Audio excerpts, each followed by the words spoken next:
శ్రీ సత్యసాయి జిల్లా ధర్మవరంలో ఉగ్ర కదలికలు కలకలం సృష్టించాయి. ఓ హోటల్లో వంట మనిషిగా పనిచేస్తున్న నూర్ అనే వ్యక్తిని ఎన్ఐఏ అధికారులు అదుపులోకి తీసుకున్నారు. ధర్మవరంలోని కోటా ఏరియాలో నూర్ నివాసం ఉంటున్నాడు. ఉగ్రవాదులతో సంబంధాలు కలిగి ఉన్నారన్న అనుమానంతో నూర్ ఇంట్లో సోదాలు నిర్వహించారు. 16 సిమ్ కార్డులను స్వాధీనం చేసుకున్నారు. నూర్ సోషల్ మీడియా పోస్టింగ్స్ పైన ఎన్ఐఏ అధికారులు ఆరా తీస్తున్నారు. ఇటీవల జరిగిన ఉగ్రవాద కార్యకలాపాలపై విచారణ చేపడుతున్న అధికారులు ధర్మవరంలో ఉన్న నూర్ అనే యువకుడికి సంబంధాలున్నట్లుగా గుర్తించారు. ధర్మవరం డీఎస్పీ ఆఫీసులో ఎన్ఐఏ అధికారులు గోప్యంగా విచారణ జరుపుతున్నట్లుగా సమాచారం.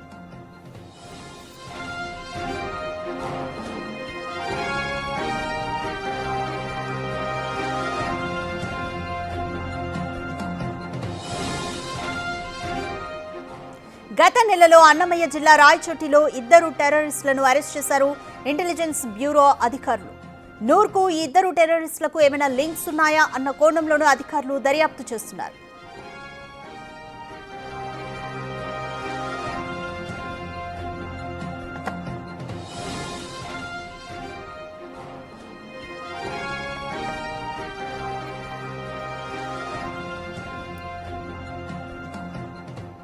మోర్ డీటెయిల్స్ మా ప్రతినిధి దామోదర్ అందిస్తారు.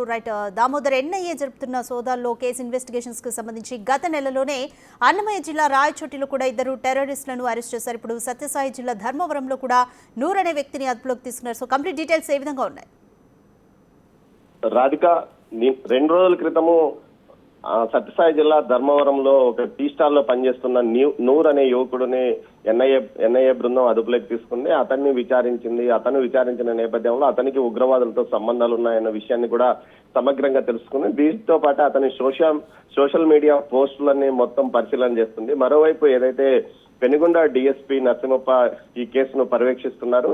ముఖ్యంగా నూర్ అనే వ్యక్తికి గతంలో 2 నెలల క్రితం ఏదైతే మదనపల్లిలో దొరికిన 2 ఉగ్రవాదులతో ఏమైనా సంబంధాలు ఉన్నాయా, వారి ద్వారా ఇతనికి లింక్ కుదిరిందా అన్న కోణంలో కూడా దర్యాప్తు చేస్తుంది. మదనపల్లిలో 2 నెలల క్రితం ఇక్కడ కోయంబత్తూరు నుంచి వచ్చి స్థిర నివాసం ఏర్పాటు చేసుకుని సుమారు 10 సంవత్సరాల పాటు అజ్ఞాతంలో ఉంటూ వ్యవహారాలు అంటే బయటికి వెళ్లి ఉగ్రవాద కార్యకలాపాల్లో పాల్గొనడం, తర్వాత షెల్టర్ జోన్ గా రాయచోటిని ఉపయోగించుకున్న ఆ 2తో వీరికి ఏమైనా సంబంధాలు ఉన్న కోణంలో కూడా దర్యాప్తు కొనసాగుతుంది. మరోవైపు నెల రోజుల క్రితం మదనపల్లిలో కూడా ఒక ఉగ్రవాదిని ఎన్ఐఏ బృందం అదుపులోకి తీసుకుని విచారించింది. ఈ నేపథ్యంలో ఏదైతే రాయచోటి, మదనపల్లి, ధర్మవరం ఈ ప్రాంతాలపైన తీవ్రంగా నిఘా ఉంచింది. ముఖ్యంగా రాయలసీమ ప్రాంతాల్లోని కొన్ని ఏరియాల్లో ఉగ్రవాదుల కదలికలు ఉన్నాయని గుర్తించిన ఎన్ఐఏ ఈ దిశగా గత కొంతకాలంగా దర్యాప్తు కొనసాగిస్తుంది. ఆ దర్యాప్తులో భాగంగానే నూర్ అనే యువకుడు యొక్క సమాచారం పూర్తిగా బయటపడిందని తెలుస్తుంది. కనేకల్ ప్రాంతానికి ఏదైతే అనంతపురం జిల్లా కనేకల్ మండల కేంద్రానికి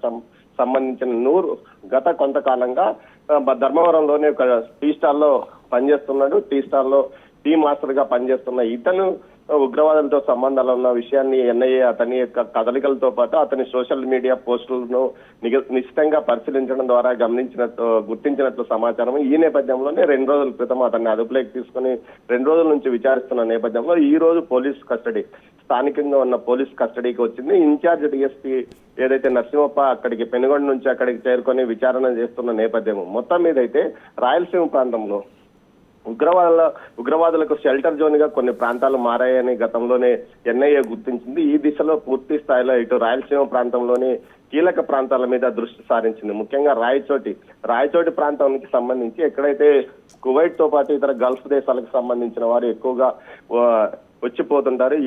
దీంతో పాటు ఇటు మదనపల్లిలో కూడా గత కొంతకాలంగా గతంలోనే 10 సంవత్సరాల క్రితమే ఉగ్రవాదుల కదలికలు ఇక్కడ గుర్తించిన నేపథ్యంలో అప్పటి నుంచి మదనపల్లి మీద కూడా ఎన్ఐఏ దృష్టి సారించిన నేపథ్యంలో మదనపల్లిలో కూడా ఓ యువకుడిని అదుపులోకి తీసుకుంది. గత 5 సంవత్సరాలుగా ఇతను అక్కడ నివాసం ఏర్పాటు చేసుకున్నట్లు సమాచారం. ఈ నేపథ్యంలో ధర్మవరంలో కూడా నూర్ అనే యువకుడు ఈ విధంగా ఉగ్రవాదులతో సంబంధాలు ఉన్న నేపథ్యంలో అతన్ని అదుపులోకి తీసుకున్నారు. ఇది జిల్లా వ్యాప్తంగా పెద్ద సంచలనం కలిగించింది. గతంలో ఏదైతే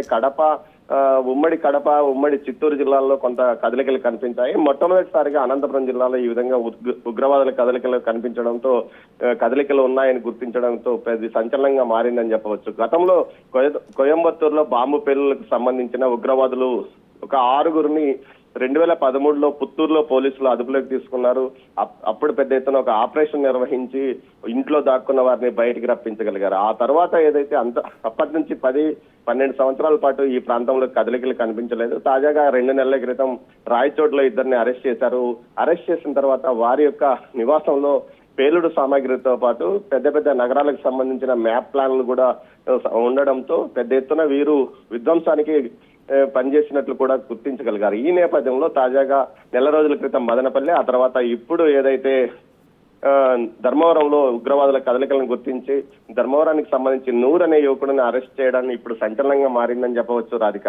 రైట్ దామోదర్, నూర్ గురించి అంటే తను టీ స్టాల్లో పనిచేస్తారని చెప్తున్నారు కాబట్టి అక్కడ యజమానులు కానీ స్థానికులు కానీ అతని మీద ఏమైనా డౌట్ వచ్చే సంఘటనలు ఏమైనా చెప్తున్నారా? వాళ్ళు ఏమైనా ఇన్ఫర్మేషన్ ఇస్తున్నారు ఎన్ఐఏ అధికారులకి?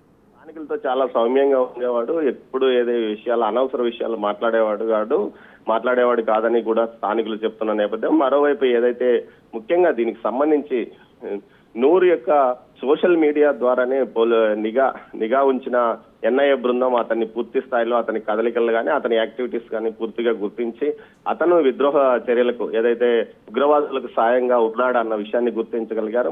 ముఖ్యంగా నూరు ద్వారా మరికొంతమంది ఏదైనా ఉగ్రవాద క్యాంపులకు వెళ్తున్నారా, లేకపోతే ఇతను ఏ విధంగా ఉగ్రవాదులకు సహాయపడుతున్నాడు, యాక్షన్ ప్లాన్ లో పాల్గొన్నాడా లేదా అన్న విషయం మీద కూడా ఇతని పైన దృష్టి సారించారు. ముఖ్యంగా ఏదైతే ఇటు మదనపల్లి అదేవిధంగా రాయచోట్లో దొరికిన సమాచారం మేరకే ఇతని పైన కూడా పూర్తిగా దృష్టి సారించి ఆ తర్వాత ఇతని కదలికలను పూర్తిగా గుర్తించిన తర్వాతనే 2 రోజుల క్రితం అదుపులోకి తీసుకున్నట్లు కూడా ఓ సమాచారం. మొత్తం మీద అయితే ఇప్పటి వరకు స్థానిక పోలీసులు తాజాగా ఈ రోజు మాత్రమే అతన్ని ఎన్ఐఏ బృందం నుంచి కస్టడీలోకి తీసుకుని విచారణ కొనసాగిస్తుంది. రేపు కానీ ఈ రోజు కానీ అతన్ని అరెస్ట్ చూపించే అవకాశం ఉన్నట్లు తెలుస్తోంది రాధిక. రైట్ దామోదర్, పెహల్గాం ఉగ్రదాడి తర్వాత ఎన్ఐఏ అధికారులు నిఘా ఇంకా పెంచారు. ఇక తెలుగు రాష్ట్రాల పరిస్థితి చూసుకుంటే విజయనగరంలో ఇద్దరిని గుర్తించారు. వాళ్ళు దుబాయ్కి చెందిన ఒక సంస్థతో ట్రైనింగ్ కూడా తీసుకొని యాక్షన్ ప్లాన్లో పాల్గొన్నట్లుగా కూడా నిర్ధారించారు. ఆ తర్వాత గత నెలలో మదనపల్లి, ఇప్పుడు మళ్ళీ ధర్మవరంలో. సో ఇలా ఎందుకని ఆంధ్ర అలాగే రాయలసీమ ప్రాంతాలని ఉగ్రవాదులు ఎందుకని ఎంచుకున్నారని అనుకోవచ్చు? అలాగే ఎన్ఐఏ అధికారులు ఏం చెప్తున్నారు? సో నెక్స్ట్ ఫర్దర్గా ఎన్ఐఏ ఎటువంటి స్టెప్స్ తీసుకుంటుంది అనుకోవచ్చు? రాధిక, గతంలో ఏదైతే దక్షిణ భారతదేశంలో కేవలం కోయంబత్తూరు, తమిళనాడులోని కోయంబత్తూరు కేంద్రంగానే ఎక్కువగా ఉగ్రవాద కార్యకలాపాలు కొనసాగాయి. ఆ తర్వాత అక్కడ దాడులు చేసిన వారంతా షెల్టర్ జోన్స్ గా ఉమ్మడి తెలుగు రాష్ట్రాల్లోని కొన్ని కీలక ప్రాంతాలను ఎంచుకున్నారు. ముఖ్యంగా రాయలసీమలోని కొంత ప్రాంతాన్ని వీరు ఎంపిక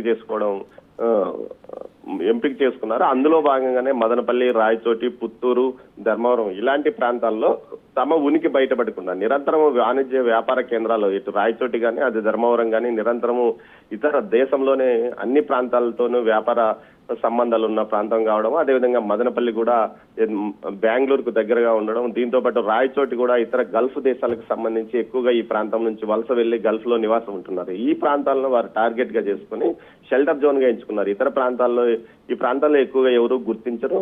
అంతేకాకుండా పెద్దగా అభివృద్ధి చెందిన ప్రాంతం రాయచోటి అని చెప్పవచ్చు. ఈ ప్రాంతంలో ఉన్నా కూడా ఎవరు గుర్తించరు. అందుకే ఈ నేపథ్యంలో అక్కడ స్థిర నివాసంగా స్థానికంగా ఉన్న మహిళలను పెళ్లి చేసుకుని వారు తమ కార్యకలాపాలను కొనసాగించారు. అదేవిధంగా మదనపల్లిలో కూడా పెద్ద ఎత్తున కర్ణాటక ఇతర ప్రాంతాల నుంచి వలసలు వచ్చి ఇక్కడ జీవనం సాగిస్తున్న నేపథ్యంతో బార్డర్ ప్రాంత వ్యక్తులే లాగా భావిస్తారని కూడా అనుకున్నారు. అదేవిధంగా ఇక్కడ వివాహాలు కూడా చేసుకున్న పరిస్థితి.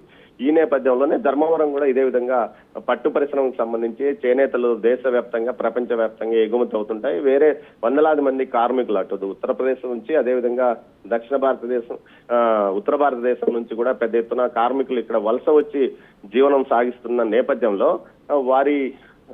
వారిలాగే కనిపించకుండా పోయి వారి వేషంలో కానీ కార్మికుల్లాగా వచ్చి ఇక్కడ ఉపాధికి పొందుతున్నారనే దిశలో ఇక్కడ వచ్చి షెల్టర్ జోన్ తీసుకుంటారని తెలుస్తుంది. ఈ నేపథ్యంలోనే ఈ ప్రాంతాలపై నిఘా ఉంచిన ఎన్ఐఏ బృందం ఇందుకు తగ్గట్టుగానే పూర్తి స్థాయిలో తనిఖీలు నిర్వహించడం, అదేవిధంగా సోషల్ మీడియా పోస్టుల పైన పూర్తి స్థాయిలో నిఘా ఉంచడం ఫలితంగానే వీరు బయటపడినట్టు తెలుస్తుంది. మొత్తం మీద అయితే కోయంబత్తూరు కేంద్రంగా గతంలో పనిచేసిన వారంతా ఇటు దక్షిణాది రాష్ట్రాలను ముఖ్యంగా రాయలసీమ ప్రాంతం దగ్గరగా కోయంబత్తూరుకు తమిళనాడుకు దగ్గరగా ఉండడంతో ఈ రాయలసీమ ప్రాంతంలోనే కీలక పట్టణాలను వారు షెల్టర్ జోన్ గా ఎంచుకున్నారని కూడా తెలుస్తోంది రాధిక.